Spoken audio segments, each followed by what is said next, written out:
கிறிஸ்துவுக்குள் பிரியமானவர்களே, இந்த நாளுக்கான தினசரி தியான வசனம் மத்தேயு எழுதின சுவிசேஷம் 5வது அதிகாரம் 1வது வசனம்.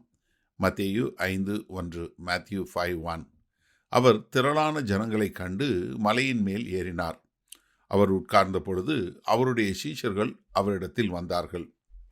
இப்போ கர்த்தராகிய இயேசு கிறிஸ்து அவர் இப்போ அவர்கிட்ட திரளான ஜனங்கள் வர்றாங்க.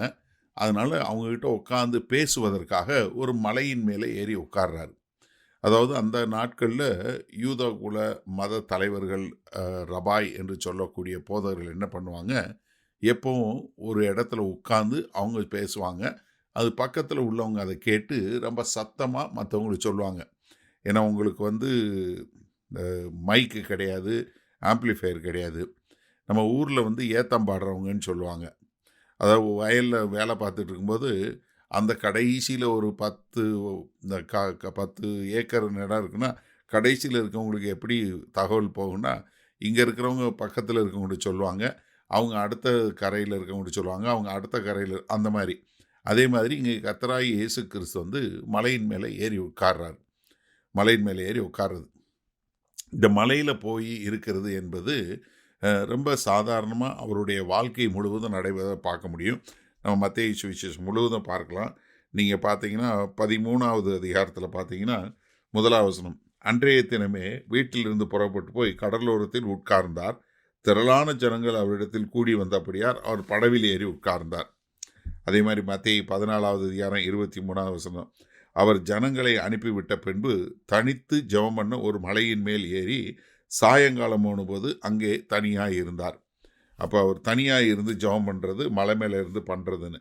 அதே மாதிரி மத்தேயு 15வது அதிகாரம் 29வது வசனத்தில் இயேசு அவ்விடம் விட்டு புறப்பட்டு கலிலேயா கடல் அருகே ஒரு மலையின் மேல் ஏறி அங்கே உட்கார்ந்தார். அங்கே ஜனங்கள் குணப்படுத்தக்கூடிய காரியத்தை பார்க்குறோம்.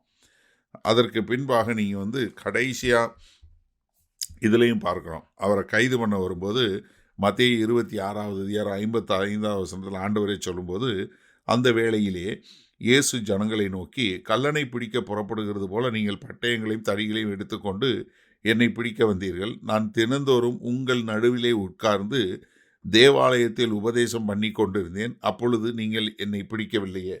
என்ன உங்கள் மத்தியில் தான் உட்கார்ந்துருந்தேன், உங்களுக்கு தான் உபதேசம் பண்ணேன்னு.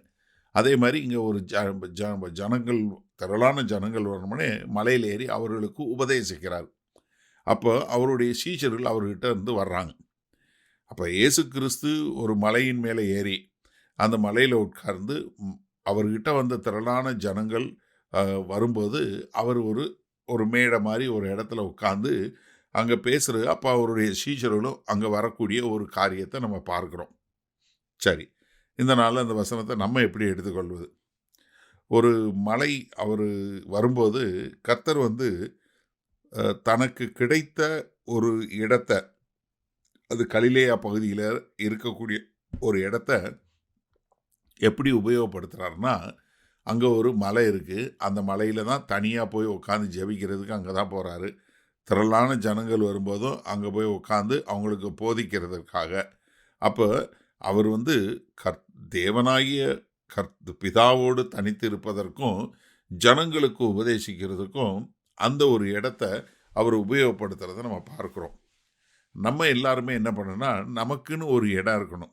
நம்ம உங்கள் வீட்டில் நீங்கள் கர்த்தரோட பேசக்கூடிய ஒரு இடம், இது நானும் ஆண்டவரும் கூட இருக்கக்கூடிய இடம் என்று சொல்லக்கூடியதாக நீங்கள் ஒரு இடத்த ஆயத்தப்படுத்தி வச்சுக்கோங்க.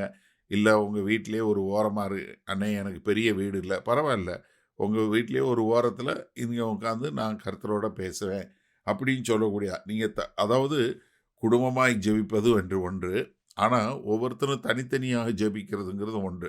அப்போ நீங்கள் ஒவ்வொருத்தரும் தனித்தனியாக அவங்கவுங்க தேவனோடு நீங்கள் இருக்கும்போது தான் நீங்கள் என்ன பண்ண முடியும், மற்றவர்களுக்கும் அதை உபதேசிக்கக்கூடிய மக்களாக வர முடியும்.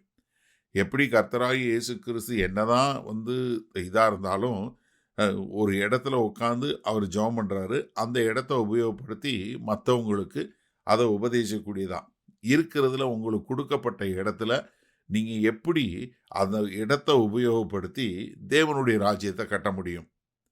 ஏன்னா இயேசு கிறிஸ்து என்ன பண்ணலை, வாங்க நம்ம ஒரு சபையை கட்டுவோன்னு கட்டலை. இயேசு கிறிஸ்து வாங்க நம்ம ஒரு கட்டடத்தை வாடகைக்கு எடுப்போன்னு எடுக்கலை. அவங்ககிட்ட இருந்ததில் அந்த காலத்தில் மலை இருந்துச்சு, அந்த மலை பகுதியை உபயோகப்படுத்தினார். அப்போ நமக்கும் நமக்கு என்ன கொடுத்துருக்கிறாரோ அந்த பகுதியை உபயோகப்படுத்தி நம்மளும் தேவனுடைய ராஜ்யத்தை கட்டுவதற்கு நம்ம ஒப்பு கொடுப்போம்.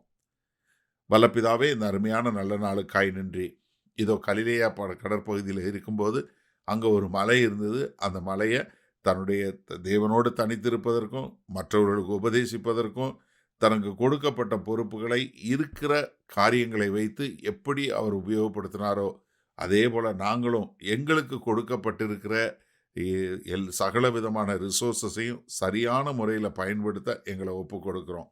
மீட்பர் இரட்சகருமாகிய இயேசு கிறிஸ்துவின் மூலம் பிதாவே, ஆமேன். கர்த்தர் உங்களை ஆசீர்வதிப்பாராக. நாம் இன்று மாலை மண்ணால் சந்திப்போம்.